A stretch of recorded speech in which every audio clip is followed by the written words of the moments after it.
Hello dear students, so once again welcome back. माई सेल्फ अंबुजाज। और आज हम लोग इंटीग्रेशन को वन शॉट मारने जा रहे हैं। तो वीडियो स्टार्ट करने से पहले मैं दो टाइप के क्वेश्चन देता हूँ। अगर आपको ये दो टाइप क्वेश्चंस के इंटीग्रेशन आते हैं तो आपको इसके अलावा इस वीडियो में कुछ और नया सीखने को नहीं मिलने वाला है। तो पहला टाइप है हमारा ax + b to the power n, है ना, dx एक इसका इंटीग्रेशन अगर आपको आता है। और दूसरा टाइप है हमारा a/x + b dx। अगर आपको ये दो टाइप के क्वेश्चंस के इंटीग्रेशन आते हैं तो आज हम लोग इसके अलावा कुछ नया नहीं सीखने वाले हैं। ये दो टाइप अगर आपको आता है तो वीडियो को आप स्किप कर सकते हो, नहीं तो 2x के स्टेज पर क्वेश्चन प्रैक्टिस को आप देख सकते हो। तो चलिए एकदम बेसिक से स्टार्ट करते हैं, जैसे हम लोग हमेशा करते आए हैं, है ना। तो वैसे ही मैं आज आपको फिर से एकदम फील देकर बताऊंगा कि कैसे डेफिनेशन क्या होता है इंटीग्रेशन का, और इंटीग्रेशन एंड डेरिवेशन आपस में इन्वर्स फंक्शन कैसे हैं। ठीक है, तो चलिए, बोर्ड क्लियर दिख रहा है ना? ओके, तो हेडिंग लगा लीजिएगा मेरे साथ आप भी, इंटीग्रेशन, है ना,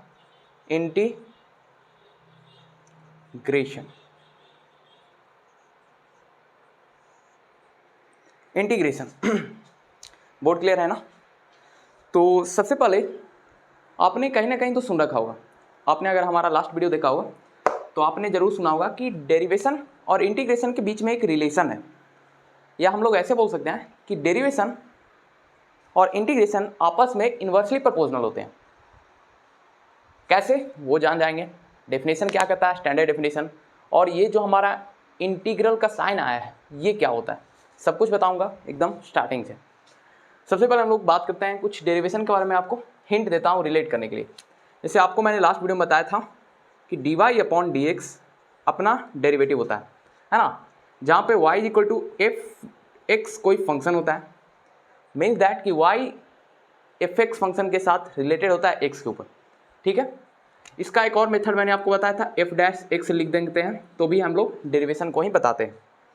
अब मेरे को आप एक बात बताओ, अगर हम लोग f(x) फंक्शन का डेरिवेशन हमें निकालना होगा तो वो f'(x) होगा ना।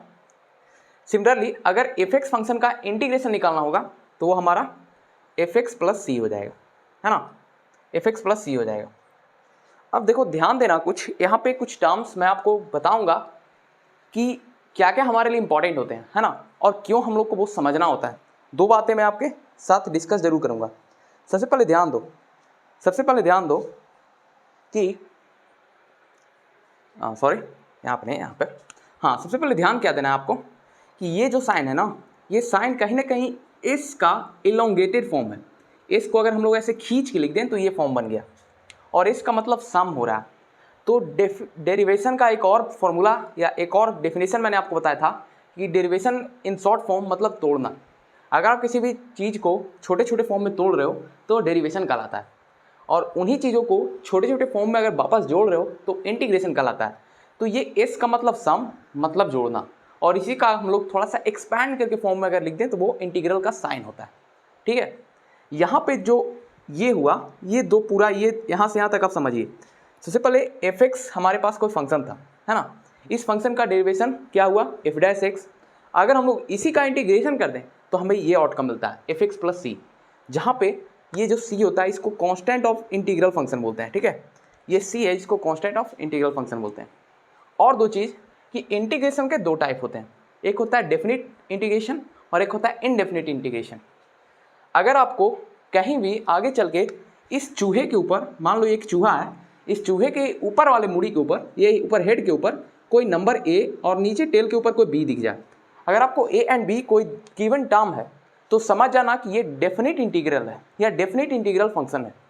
मीन्स दैट कि इसका जो लिमिट है, upper limit and lower limit defined है, उसी के बीच में इसका वैल्यू लाई करेगा, इसका रेंज फिक्स्ड है। ठीक है, लेकिन अगर इसी के पर्सपेक्टिव में यहाँ पे मुंडी एंड नीचे चूहे के ऊपर कुछ नहीं है तो आप समझना कि ये इनडेफिनेट इंटीग्रेशन है। ठीक है, तो इतना तो समझ में आ गया होगा, मैंने कुछ ज़्यादा आपको बताया नहीं, इजी बातें हैं, सब आपको पता है ना। तो चलिए और इसके बारे में कुछ डाटा इकट्ठा करते हैं। मैं बोर्ड को इरेज कर देता हूँ, है ना। लास्ट वीडियो में बोर्ड का ब्राइटनेस ज़्यादा था, इसमें सब कुछ ठीक है। देखिए मैं ये वाले अगर डस्टर से मिटाता हूँ ना, इरेज करता हूँ, तो काफ़ी देखिए मार्क्स आ जाते हैं बोर्ड के ऊपर, इसलिए मैं ये डस्टर का यूज नहीं करता हूँ। एक मिनट वेट करिएगा। चलिए ऑल्दो सब कुछ क्लियर है।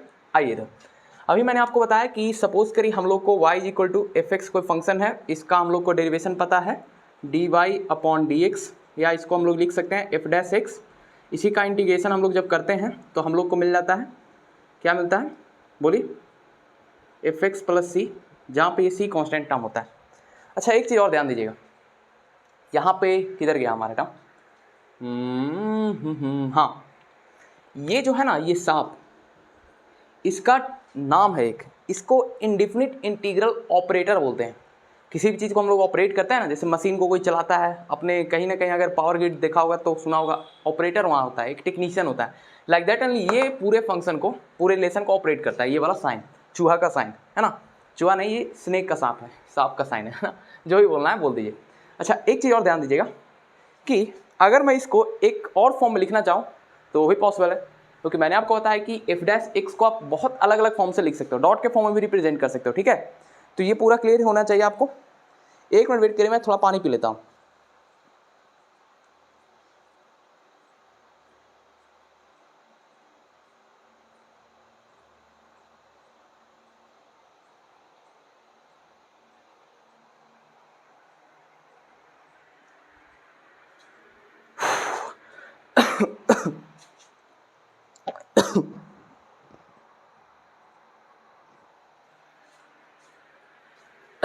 चलिए अच्छा एक चीज़ और आपको बताना है, देखिए यहाँ पे एफ एक्स प्लस सी में आपको तो कोई डाउट होना नहीं चाहिए, क्लैरिटी होना चाहिए। एक चीज़ और समझिए, कई बार इसको F dash x D x लिखा भी जाता है, कोई दिक्कत नहीं है, सेम चीज़ है। लेकिन ध्यान देने वाली बात है कि इसको मैंने आपको बताया इंटीग्रल ऑपरेटर बोलते हैं, इंडेफिनिट इंटीग्रल ऑपरेटर। और ये जो टर्म है ना, ये पूरा इसको एलिमेंट बोलते हैं, एलिमेंट ऑफ इंटीग्रल ऑपरेशन है ना, ये पूरा वाला टर्म एलिमेंट कहलाता है। अगर आपको याद हो तो डेफिनेशन जब मैं आपको डेरिवेटिव का बता रहा था तो मैंने आपको बताया था x to the power n के फॉर्म का डिफरेंशिएशन। सपोज करिए y equal to X to the power n कोई फंक्शन है और हमसे बोला गया dy अपॉन डी एक्स बताओ, तो आपको याद होगा मैंने बताया था कि n को आगे पटक दो तो n आगे आ गया, x को वापस हट दो और n-1 कर दो। ये फॉर्म याद है ना, ये फॉर्म सभी के लिए वैलिड था एक्सेप्ट वन कंडीशन, जहाँ पे x का वैल्यू n का वैल्यू -1 नहीं होना चाहिए था, है ना। अब चलिए इससे मैं आपको रिलेट करके बताता हूँ कि y derivatives and dy upon D X is inversely proportional to ये वाला, है ना। इसको मैं ऐसे लिख दूँ,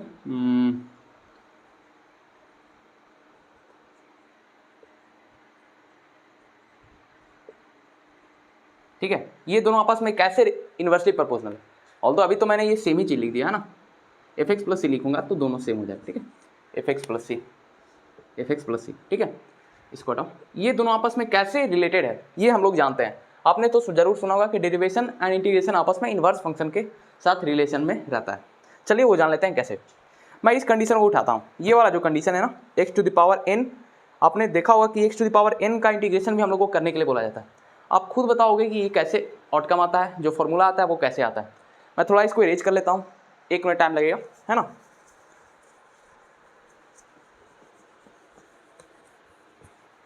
ओहो छी, बोर्ड पे ऊपर बहुत मार्क्स।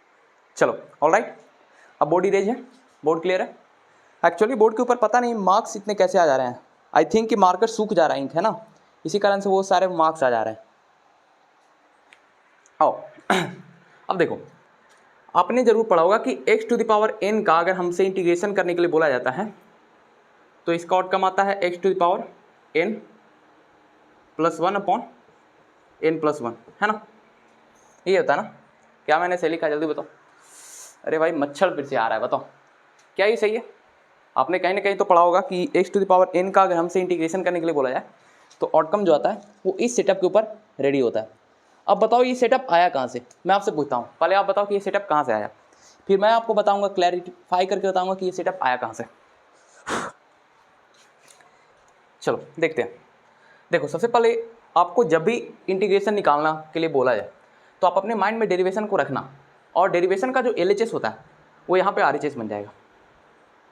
नहीं तो आप ऐसे समझो कि डेरिवेशन का जो RHS होता है वो LHS हो जाएगा। मैं प्रूफ करूँगा, मैं जितना बातें बोल रहा हूँ ये सब के सब करेक्ट है। चलो इसको प्रूव करते हैं यहाँ पे। अब मेरे को आप एक चीज़ बताओ कि अगर y = x⁴n+1 हमें एक फॉर्म दिया जाए और बोला जाए dy/dx, बताओ क्या करोगे आप? आपने तो पढ़ा है ना जी कि इसको अगर पूरे को n मान लो, n कोई भी रियल नंबर हो सकता है। अब आप सिंपली इसको भी उसी तरह बिहेव करोगे, n+1 को आगे पटक दोगे, फिर n लिखोगे, फिर पावर में n+1 और -1 करोगे। सेम फॉर्म है ये वाला फॉर्म। देखो x⁴n का डेरिवेशन क्या होता है बताओ? nx n-1 ये होता है ना। सेम चीज़ मैंने इस n-1 वाले टर्म को यहाँ लाया। यहाँ पे n हमारा क्या है, ये पूरा टर्म आ गया n+1 ये पूरा टर्म n आ गया। ऐसा आप इसको सोल्व करोगे, आउटकम क्या आएगा देखो, x⁴n आगे n+1 भी है ना, n+1 इंटू ये पूरा जब सोल्व करोगे तो आएगा x, ब्रैकेट हटा देते हैं, n सिर्फ और सिर्फ n बच गया, ये -1 कट जाएगा है ना, माइनस प्लस आपस में कट जाएंगे, ये तो कट गया, n-1 ये हो जाएगा। होगा कि नहीं?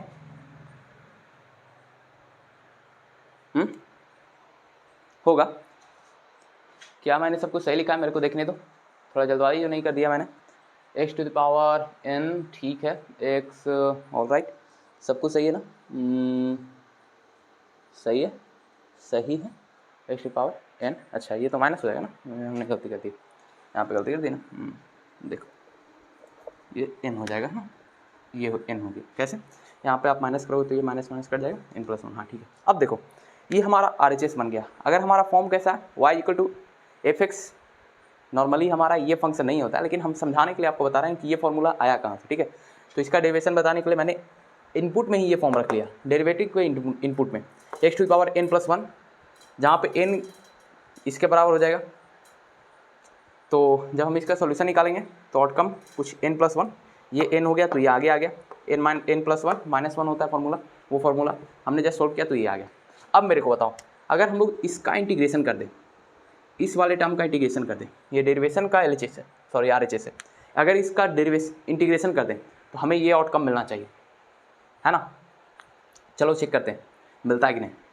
अब बताओ, जब ऐसा फॉर्म आता है तो सबसे पहले आप क्या करते हो, इस पूरे टर्म को बाहर निकाल लेते हो, आप इसको n+1 को बाहर निकाल लो, वापस इंटीग्रेशन लगा दो x⁴n dx, इसको सोल्व करोगे आप तो आपको खुद ब खुद दिखाएगा कि हमारा आउटकम x⁴n+1 n+1 आता है।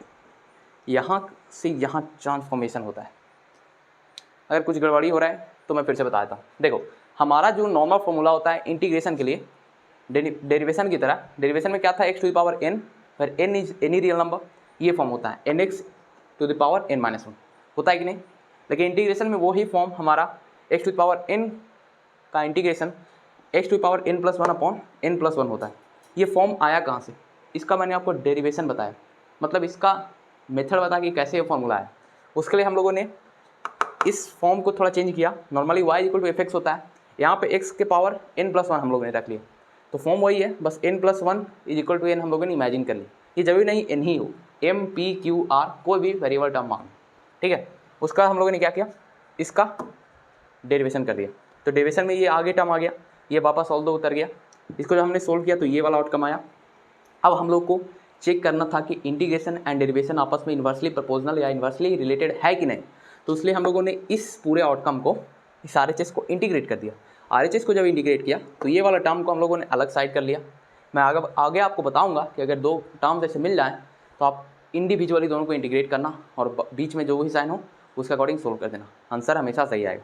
ऐसे हम लोगों ने इसको लिख लिया, इसको वापस सोल्व किया तो हमें ये फाइनल आउटकम आ गया।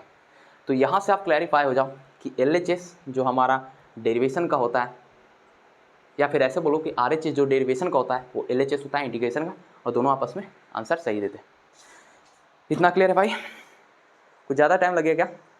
चलो अब थोड़ा फील लेते हैं अलग अलग फंक्शन के साथ, ठीक है? आओ, उससे पहले एक और डेफिनेशन जान लो इंटीग्रेशन का। देखो अभी तक मैंने आपको फंक्शन के रिस्पेक्ट में आपको डेरिवेशन और इंटीग्रेशन का रिलेशन बताया। अब मैं थोड़ा आपको ग्राफ के फॉर्म में इसका फील देता हूँ, चलिए जान लेते हैं। देखिए जब मैंने आपको डेरिवेशन बताया था तो आई रिमेंबर, आपको भी याद होगा कि मैंने आपको बताया था slope of tangent gives derivation, है ना। मैंने आपको यही बोला था ना कि slope of tangent gives derivation. अब देखो इंटीग्रेशन का मतलब क्या है। एक्चुअल में जो स्टैंडर्ड डेफिनेशन है इंटीग्रेशन का वो ग्राफ से ही आया है, ठीक है। By its graph only we got the standard definition of integration. ये क्या होता है, जैसे आपको याद होगा कि स्टार्टिंग में मैंने बोला आपको इंटीग्रेशन मीन्स सम, और इसी से ये इस इंटीग्रल ऑपरेटर आया है ना, ये वाला साफ, ठीक है। अब थोड़ा इधर फील लो।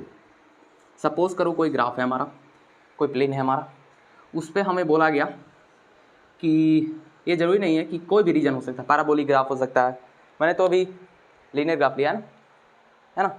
चलो अब सपोज करो इस छोटे वाले फ्रैगमेंट को हमसे एरिया पूछ लिया गया, फाइंड द एरिया। एक्चुअल में जो स्टैंडर्ड डेफिनेशन इंटीग्रेशन का ग्राफ के रिस्पेक्ट में वो एरिया फाइंड करने के लिए यूज होता है। तो बताओ इसका एरिया क्या होगा, बताओ। चलो मैं थोड़ा क्लैरिफाई कर देता हूँ। ए बी सी एक ट्रायंगल बन रहा है, सपोज करो ये हमारा एक्स है, ये वाई है, ये फर्स्ट क्वाड्रेंट है ना। अब बताओ इसका एरिया क्या होगा। आपने पढ़ा होगा 1/2 इंटू बेस इंटू हाइट। ये आया कहाँ से, बता सकते हो कि area of right angle triangle आपने पढ़ा होगा 1/2 into base into height. Actual में इंटीग्रेशन से ही आया है। विश्वास नहीं है, मैं करके दिखा दूँ, चलो बता देता हूँ। सपोज करो ये पॉइंट को कंसिडर करो, इस पॉइंट पे एक्स का कोऑर्डिनेट क्या है, 0 है, ठीक है। वाई का भी कोऑर्डिनेट 0 है। इस पॉइंट को कंसिडर करो, ये बी पॉइंट को। सपोज करो इसका कोऑर्डिनेट कुछ तो रहा होगा, एक्स में तो चेंजमेंट आया होगा, वाई तो एज यूजुअल है ना, वाई तो एज यूजुअल है। सपोज करो यहाँ पे 2,0 हो गया। अब बताओ मेरे को, अब देखो क्या करना होगा। अब यहाँ पे हम लोग इनडेफिनिट इंटीग्रल का यूज नहीं करेंगे, डेफिनेट इंटीग्रल का यूज करेंगे। अब देखना कि ऐसे वाले क्वेश्चन में आपको लिमिट डिफाइंड होता है कि ये पॉइंट जो सी है ना, ओह सपोज करो इसका कोई कोऑर्डिनेट हमें दिया हुआ है 2,2, ठीक है, और हमसे बोला जा रहा है कि with the help of integration find the area. आप क्या करोगे, आप इसको इंटीग्रेट करते हो, आप इंटीग्रेट करते हो डी एक्स का इंटीग्रेशन, एक्स डी एक्स का इंटीग्रेशन। यहाँ पे आपका लिमिट अपर लिमिट 2 रहेगा, है कि वाई का हायर वैल्यू 2 है और लोअर, ओह एक मिनट वेट करिए, चलिए ठीक है, ऑलराइट। एक्चुअल में यहाँ पे एक फ़ैन रखा हुआ है ना, उसका जो विंग्स होते हैं ना उसमें थोड़ा प्रॉब्लम आ जाता है, कोई दिक्कत नहीं, आइए समझिए। अभी मैंने आपको क्या बताया कि ये तो आ गया, इसका upper limit lower limit defined होगा। एक्स का जो वैल्यू है ना, मैक्सिमम वैल्यू मिनिमम वैल्यू, देखिए एक्स का मिनिमम वैल्यू मैक्सिमम वैल्यू क्या है 2, मिनिमम वैल्यू क्या है 0। तो ये जो लोअर लिमिट हायर लिमिट होगा ना इंटीग्रल ऑपरेटर का, ये 2 और 0 के बीच में लाई करेगा। आप इसको कर दीजिए इंटीग्रेट। ऑल्दो ये दोनों सेम ही चीज़ है, आप इसको ऐसे ना लिख के वाई डी एक्स भी लिखेगा ना, ये दोनों सेम चीज़ है, ठीक है। तो इसका वैल्यू जब आप सोल्व करिए तो मैं आगे आपको बताऊंगा एक्स का मतलब क्या होता है, एक्स का पावर 1 है। तो ये जब फॉर्म हो गया ना तो इसको हम लोग डेफिनेट इंटीग्रल बोलते हैं। इसका upper limit lower limit defined होता है, और इस बेसिस पे हम लोग इसको प्रूव करके दिखाएंगे कि 1/2 इंटू बेस इंटू हाइट कैसे आता है इसका फॉर्मूला। क्या कहते हो, बता दूँ, स्टार्टिंग में बता दूँ, चलो बता ही देता हूँ आपको मैंने एक फार्मूला प्रूव करके दिखाया अभी, वो ये फार्मूला था x⁴n dx का इंटीग्रेशन। मैंने आपको बताया कि ये होता है x⁴n+1 अपॉन n+1, ठीक है। एंड ये जो फार्मूला है ये वैलिड नहीं है when n is equal to -1, है ना, -1 रहेगा तो ये फार्मूला वैलिड नहीं है। अब थोड़ा इस कंडीशन को फील करो, यहाँ पे x का वैल्यू क्या है 1 है, ये फार्मूला देखो आता है कैसे, है ना। तो जब आप इसको सोल्व करोगे तो ये क्या हो जाएगा 1, तो x⁴1+1 अपॉन में नीचे क्या हो जाएगा n+1, n का वैल्यू 1+1 ये हो गया, तो 1/2 इंटू x², ठीक है, ये आ गया।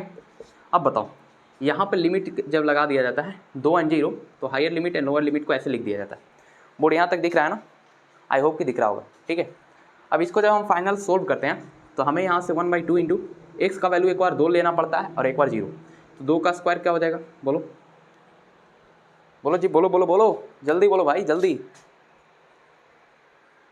क्या होगा, एक बार 2 का वैल्यू ले लो 2 का स्क्वायर, और एक बार माइनस करो 1/2 इंटू 0 का तो कोई मतलब है नहीं तो मैं हटा देता हूँ, समझो। तो 1/2 इंटू 4 मतलब सोल्व करेंगे तो 2 आएगा। अब थोड़ा इससे सोल्व करो आप, 1/2 इंटू बेस कितना है, यहाँ से यहाँ का बीच में कितना वैल्यू है 2, हाइट कितना है बोलो, ये हाइट 2 है, 2 से 2 मर गया, आउटकम 2, यहाँ भी 2। देखो दोनों मैच कर रहा है ना, कैसे हुआ आप खुद बताओगे। एक्चुअल में इंटीग्रेशन का जो डेफिनेशन है ना, स्टैंडर्ड डेफिनेशन, वो हमारा ग्राफ के रिस्पेक्ट में ही आया है। ग्राफ में जब हम लोग को एरिया निकालना होता है ना, सम करना होता है, किसी छोटे इंटरवल का एरिया भी पूछ सकता है। सपोज करो ये जो स्टैंडर्ड लाइन है ना, इसका एरिया हमसे पूछ दिया गया, तो ये इसके बीच का इंटरवल को हम लोग dx मान लेते हैं। dx का मतलब एक slight interval, delta interval, instant interval, जो बोलना है। तो इसका भी हमसे एरिया पूछ सकता है, आप इजीली निकाल पाओगे। ठीक है, अभी फिलहाल मैंने आपको इंटीग्रेशन का डेफिनेशन बताया विथ ग्राफ। ये क्या होता है ना, एरिया होता है अंडर कर्व या अंडर ग्राफ, जो भी बोलना है। तो इसका एरिया हम लोग का प्रॉपर डेफिनेशन का था 1/2 इंटू बेस इंटू हाइट, जो आपने बचपन में पढ़ा होगा। अब विद द इंटीग्रेशन हम लोगों ने प्रूव किया कि यही एरिया सही होता है या यही फॉर्मूला होता है। तो आप याद रखना, इंटीग्रेशन का 2 डेफिनेशन है, एक तो फंक्शन के रेस्पेक्ट में जहाँ पे वो दोनों डेरिवेशन और इंटीग्रेशन एक दूसरा के इन्वर्स प्रपोजनल है, और एक हमारे ग्राफ के रेस्पेक्ट में। कोई दिक्कत नहीं होना चाहिए, अगर है तो मेरे को माफ़ कर देना, मैं अपना 100% दे रहा हूँ। अगर आपका मैं डाउट सोल्व नहीं कर पा रहा हूँ तो क्या ही फ़ायदा है वीडियो देखने का, है ना। छोड़ो भाई, चलो और एक चीज़ जान लो, और मैं आपको कुछ बताता हूँ। देखो कई बार ऐसा आएगा कि यहाँ पे कुछ नहीं रहेगा लिखा हुआ, ऐसे रख सकता है। जब आपको ये वाला टर्म खाली दिखे ना, तो अपने मन से यहाँ पे 1 सोच लेना, नहीं तो आप इसको, बहुत से स्टूडेंट ऐसे भी सोचते हैं x⁻0 करके, ये फॉर्म सही है। इसका इंटीग्रेशन क्या होगा बताओ, ये वाला फॉर्म ही अप्लाई करो यहाँ पे, क्या होगा बोलो जल्दी, बोलो भाई जल्दी, टाइम नहीं है हमारे पास, जल्दी बोलो क्या होगा।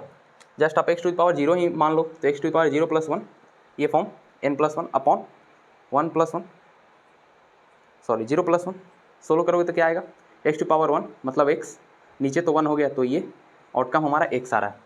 मतलब मैं ये आपको कहना चाह रहा हूँ कि अगर आपको कुछ यहाँ पे लिखा हुआ नहीं मिले तो आउटकम इंटीग्रेशन में x ही होता है। एक और कंडीशन मिलता है जहाँ पे आपको ऐसे a dx करके लिखा जाए, इसका इंटीग्रेशन बताओ, कुछ नहीं है, आप क्या करो, इसका आउटकम ax ही होता है, ax + c होता है। अभी मैं c नहीं लगा रहा हूँ कहीं पर भी, ठीक है, +c सब जगह लगता है, ठीक है, +c यहाँ पर भी सोल्व करोगे तो +c का मतलब क्या है, अगर लिमिट डिफाइंड है तो हम लोग +c का वैल्यू सोल्व कर देते हैं, और अगर नहीं है तो इंडेफिनिट इंटीग्रल में हम लोग +c लेके चलते हैं, where c is constant of integral function, है ना। ये क्या ऑपरेटर है, इंटीग्रल ऑपरेटर। मैं आपको सब कुछ क्लैरिफाई करके चल रहा हूँ। ये इसको क्या बोलते हैं, एलिमेंट बोलते हैं, है ना। ठीक है, अब थोड़ा यहाँ ध्यान दो, आप क्या करो, इस a टर्म को बाहर ले लो, फिर वापस आप इसको 0 मान सकते हो, 1 मान सकते हो, dx कर दो। जब आप इसको सोल्व करो तो ax + c आपका आउटकम आएगा। ठीक है, सब कुछ कीजिए। एक कंडीशन बच गया, जब n⁻⁻1 हो, आपको याद होगा मैंने आपको बताया था कि dy/dx when n = -1 it gives outcome log x, है ना, log x विथ बेसिक, ये होता था ना जी, जब आप ऐसे सोल्व करते थे, बताओ 1/x का dy/dx करते थे, तो आउटकम यही आता था ना, log x with basic. Similarly अब यहाँ पे क्या करोगे, आप कुछ मत करो, आराम से उसी फॉर्मूला का पुट कर दो। आपको क्या करना है कि जो LHS होता है ना, ओहो, जो RHS होता है ना डिफ्रेंशिएशन का, वो LHS बन जाता है इंटीग्रेशन का, बस और कुछ नहीं करना है, बाकी आपका सब काम हो गया। ठीक है, बढ़िया है, सब कुछ समझ में आ रहा है, यहाँ तक कोई दिक्कत नहीं है ना भाई, बोल दो। आप ऐसे नहीं तो समझो, इसका इंटीग्रेशन कर दो तो आपको ये वाला टर्म मिल जाएगा, नहीं तो इसका इंटीग्रेशन कर दो तो आपको ये वाला टर्म मिल जाएगा। सब कुछ क्लियर है। अब मैं आपको कुछ 2-3 फॉर्म और बता देता हूँ, है ना। ट्राइगोनोमेट्री से रिलेटेड आपको इंटीग्रेशन बता देता हूँ, और लास्ट में जो आपको मैंने फर्स्ट में वीडियो को बताया था उस फॉर्म का इंटीग्रेशन बता दूंगा। क्वेश्चन प्रैक्टिस इस वीडियो में तो नहीं हो पाएगा, माफ़ कर देना मेरे को, क्योंकि काफ़ी वीडियो का ड्यूरेशन बड़ा हो जाता है, ठीक है, तो हमें एडिट करने में काफ़ी प्रॉब्लम होता है ना, तो सॉरी फॉर दैट। देखो बोर्ड पर कितने मार्क्स आ जा रहे हैं, 1 मिनट वेट करिएगा। ओह चलिए, ट्राइगोनोमेट्री फंक्शन का इंटीग्रेशन देख लेते हैं। हाँ, एक चीज़ और, ये जाहिल सट, इसको कुछ भी बोलो, इसका इंटीग्रेशन डिफरेंशिएशन सब कुछ यही होता है, ठीक है ना। EX का मतलब तो जानते हो ना भाई, लॉग एकदम के फॉर्म में, नेचुरल लॉग ही कॉमन लॉग। मैं फिर से आपको सस्पेंस में डाल के जा रहा हूँ, ज़रूर बताना कमेंट करके। और इधर सीख लेते हैं हम अपना ट्राइगोनोमेट्रिक फंक्शन, जो कि काफ़ी इंपॉर्टेंट है। उससे मैं पहले आपको डेरिवेशन लिख देता हूँ, आपको याद होगा ना, मेरे को आप पहले बताओ, आप याद करके आए हो कि नहीं। जितना ट्राइगोनोमेट्रिक फंक्शन था। बहुत ईजी है भाई, क्यों नहीं समझते हो। एक चीज़ और मैं आपसे बात करना चाहता था, मैं पूछ नहीं पाया। बताओ, आप लोगों में से बहुत सारे स्टूडेंट्स मेरे को कमेंट करके बता रहे हो कि भैया केमिकल बॉन्डिंग काफ़ी हार्ड है, केमिकल बॉन्डिंग पे वीडियो लाओ, हाइब्रिडाइजेशन बताओ, ओवरलैपिंग बताओ। कहाँ से पॉसिबल है बताओ तुम। मैं आपसे पूछने ही वाला था कि आप फिजिक्स के ऊपर इसके बाद वीडियो चाहते हो, केमिस्ट्री के ऊपर, कि बायो के ऊपर, कि मैथ के ऊपर। बता दो मेरे को अभी कमेंट करके। बीच से बोलो कि आप मेरे को क्लास 12 का मैग्नेटिज्म बताओ। क्या बात है भाई, हाइब्रिडाइजेशन बताओ, ऑर्गेनिक केमिस्ट्री स्टार्ट कर दो। हमें सीरीज से लेके चलना पड़ता है, आप अकेले नहीं हो जिसको मैं बता रहा हूँ। बहुत सारे स्टूडेंट्स आते हैं जो स्टार्टिंग से देखना पसंद करते हैं, बेसिक से चलना पसंद करते हैं। सीरीज में मेरे को मज़ा आता है ना, सब कुछ मैं आपको रिलेट करके बता पाता हूँ। स्टार्टिंग में डायरेक्ट बोलो कि आप बनाओ वीडियो कहाँ, केमिकल बॉन्डिंग के ऊपर, पॉसिबल तो नहीं है। लेकिन हाँ, ये आप मेरे को बताओ कि आप वीडियो चाहते हो डेरिवेशन के ऊपर, हाँ सॉरी, मैथ्स के ऊपर, या फिजिक्स से स्टार्ट करूँ, केमिस्ट्री से स्टार्ट करूँ। बायो तो अभी रेयर ऑफ द रेयरेस्ट है, बहुत ईजी है, आप पढ़ ही लेते हो, है ना। तो फिजिक्स, मैथ या केमिस्ट्री, किस पार्ट से मैं स्टार्ट करूँ कंटिन्यू वीडियो बनाना। मैं तो अभी सोच रहा हूँ फिजिक्स को मैं लेके चलता हूँ, 2-3 चैप्टर हो जाएगा, फिर केमिस्ट्री स्टार्ट करूँगा, मैथ को भी देखा जाएगा, ठीक है। और इधर ट्राइगोनोमेट्रिक फंक्शन के बारे में बात की जाए, आपको याद होगा मैंने आपको बताया था dy/dx। मैं अब डायरेक्ट लिखूँगा नहीं, बस आपको बताना है साइन एक्स का डिफ्रेंसिएशन क्या होता था, कॉस। वही अगर कॉस एक्स होता था तो आता था माइनस साइन एक्स, है ना। वही अगर टैन होता था तो आता था, बोलो, सेक स्क्वायर एक्स आता था ना जी। कॉट होता था तो माइनस कॉसेक स्क्वायर एक्स। वही अगर मैंने आपको ये वाला फॉर्म बताया था, 1 + tan square theta equal to sec square theta, 1 + cot square theta equal to cosec square theta. मैंने बोला था कि अगर गलती से ये वाला आपको LHS में मिल जाए तो मल्टीप्लाई करके लिख देना। जैसे अगर आपको मिल जाए सेक एक्स का डेरिवेशन बताओ तो आप क्या कर देते, sec X into tan X कर देते थे। और वही आपको अगर मिल जाता था कॉसेक एक्स का डेरिवेशन तो आप माइनस का साइन लगाते थे, सी में माइनस लगता है। और फिर क्या करते थे, cosec X into cot X, है ना, ये कर देते थे। ये याद है पूरा भाई, ये याद होगा, है ना। डेरिवेशन का फॉर्मूला मैंने वापस लिख दिया। मैं ये इसलिए लिख रहा हूँ ना ताकि मैं रिलेट कर पाऊँ आपको डेरिवेशन और इंटीग्रेशन को आपस में। बोर्ड का ब्राइटनेस कैसा है इस बार, ऑल दो सब कुछ क्लियर है। चलिए फिर आगे देखते हैं। मैं खुद ही ऐसे ही याद रखता हूँ, ठीक है। आप भी कुछ टिप्स एंड ट्रिक लगाओ जिससे आपके माइंड में कंसेप्ट फिक्स हो जाए परमानेंटली। देखो, इंटीग्रेशन जब भी आपको बोले तो आप देखना ज़्यादातर ये RHS जो है ना, इसी का इंटीग्रेशन बोलेगा। आपको ऐसे बोलेगा, इंटीग्रेट करो cos x dx। क्या करोगे आप, LHS को बस लिख देना, और क्या, sin x। बहुत हलवा है जी, समझो। वैसे ही आपको बोल दे sin x का इंटीग्रेशन करके बताओ। साइन ध्यान देना, ठीक है, साइन है तो साइन रहेगा, नेगेटिव है तो नेगेटिव, पॉजिटिव है तो पॉजिटिव। इसमें क्या हो जाएगा, माइनस cos x। देख रहे हो कितना है जी ये। फिर आपको ऐसे ही लिख दिया जाएगा, आप मेरे को सेक स्क्वायर एक्स का बताओ। कुछ नहीं, आप लिख देना वैसे ही tan x। फिर आपको बोल दिया जाएगा ये वाला कॉसेक स्क्वायर एक्स का बताओ, आप वैसे ही लिख देना cot x। फिर आपको बोल दिया जाएगा sec X into tan X, integrate करके बताओ, फिर भी आप वैसे ही लिख देना सेक एक्स। फिर आपको लास्ट में ये भी मिल जाएगा, इंटीग्रेट करके बताओ, माइनस नहीं, माइनस हमेशा RHS में रहेगा, ठीक है, cosec X into cot X. आप इसका आउटकम लिख दे सकते हो, माइनस कॉसेक एक्स। देखो यहाँ तक दिखता है आपको, मेरे को एक बार देख लेने दो। आपको वहाँ तक क्लैरिफाई है, लास्ट तक दिखता है बोर्ड, बोलो जी, लास्ट तक बोर्ड दिखता है। हाँ दिख रहा है ना। कोई दिक्कत है तो पूछ सकते हो, ठीक है, मैं हमेशा रेडी हूँ आपको बताने के लिए। सब कुछ सही है। अब देखो, मैंने यहाँ पे कहीं भी +C नहीं लिखा है। अब जनरली मैं बोल रहा हूँ ना बार बार, जब भी आपको इंडिफरेंट इंटीग्रेशन मिले +C आपको लगाना ही पड़ेगा। +C लेकिन अगर डेफिनेट इंटीग्रल होता है तो प्लस लिखना नहीं पड़ता है, प्लस को सोल्व किया जाता है। चलो इतना क्लियर है। क्वेश्चन प्रैक्टिस कुछ हो जाए कि एक और दो और फॉर्म बता दूँ। एक वीडियो को स्टार्टिंग मैंने आपको क्वेश्चन दिया था, चलो वो फॉर्म देख लेते हैं, उसके बाद हो सके तो 2-3 क्वेश्चन देख लेंगे, बस ख़त्म हो जाएगा। ये सब इजी टॉपिक्स है जी, बेसिक मैथ में इन लोग को कहाँ इंटीग्रेट लाया गया बताओ, चूँकि ये सब इजी है ना, आपको इन सभी का यूज करना पड़ता है आगे जाके। जैसे इन सभी का यूज आप बहुत जगह देखते हो, फिजिक्स में भरा हुआ है, मैं कहाँ कहाँ बोलूँ, मोशन इन प्लेन है ना, मोशन इन स्ट्रेट लाइन, सब जगह तो आपको पढ़ना ही है। एक मिनट वेट करिए, मैं बोर्ड को अरेंज करता हूँ। चलिए, तो हमारा लास्ट फॉर्म बच गया ये वाला, integration of ax plus B to the power n dx। देखो है बहुत सिंपल, वही चीज़ है, आप इस पूरे टर्म को एक टर्म मान लो, सपोज करो ये कोई पी टर्म या क्यू टर्म कुछ है, तो बस हमारा ये वाला फॉर्म हो गया ना, इंटीग्रेट करिए P to the power n dx का। आपको याद होगा हम लोग क्या करते हैं, हम लोग ऊपर क्या लिखते हैं, अरे समझ में नहीं आ रहा है क्या, बताओ, आ रहा है ना समझ में। जैसे अगर मैं आपको ऐसे लिखता हूँ a to power n dx का इंटीग्रेशन, आप क्या करते हो, a to power n plus 1 करते हो अपॉन में n प्लस 1 करते हो, सेम चीज़ है। आप इसको पूरे को p टर्म मान लो, तो ये हमारा फॉर्म हो जाएगा, ऊपर हो जाएगा ax प्लस b, ठीक है, टू पावर n अपॉन लगा दो, नीचे क्या दिख रहा है ना, विजुअल है सब कुछ, नीचे क्या हो जाएगा n प्लस 1 पूरे के ऊपर dx लगा दो। अब बताओ मेरे को इसके बाद क्या करना होगा, कुछ बचा है क्या करने के लिए, कुछ बचा है बताओ, जल्दी बताओ जल्दी।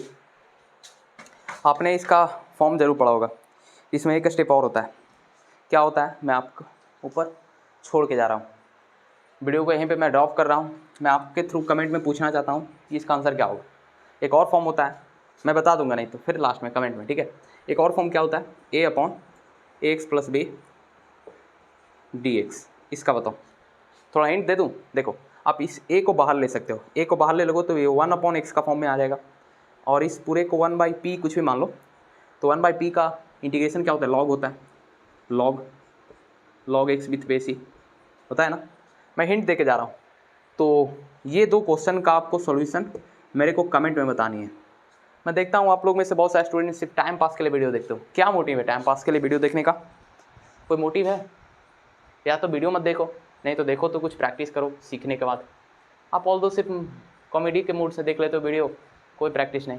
मैं क्वेश्चन पूछता हूँ जिसका कोई रिस्पॉन्स नहीं आता है, मैं आप लोग से काफ़ी अनॉयड हूँ, मैं रियली बोल रहा हूँ। एटलीस्ट मैं क्वेश्चन जो पूछता हूँ आप उसका कमेंट दे दिया करो वीडियो के अंदर, जो भी मैं पूछता हूँ, कोई रिस्पॉन्स नहीं देते हो तो क्या मतलब है। इस दोनों का आंसर बताओ मेरे को, मैंने आपको और 2 आधा तो सोल्व कर दिया, एक स्टेप और बचा है दोनों क्वेश्चन में, आप मेरे को बता दोगे, आई बिलीव यू ऑल। तो चलिए करते हैं वीडियो को ड्रॉप। क्वेश्चन क्या ही बनता है भाई, सब इजी होता है, ठीक है, कुछ नहीं है। इसके बाद वेक्टर स्टार्ट करने के लिए सोच रहे हैं, वेक्टर को 1 शॉट मार देंगे एक वीडियो में।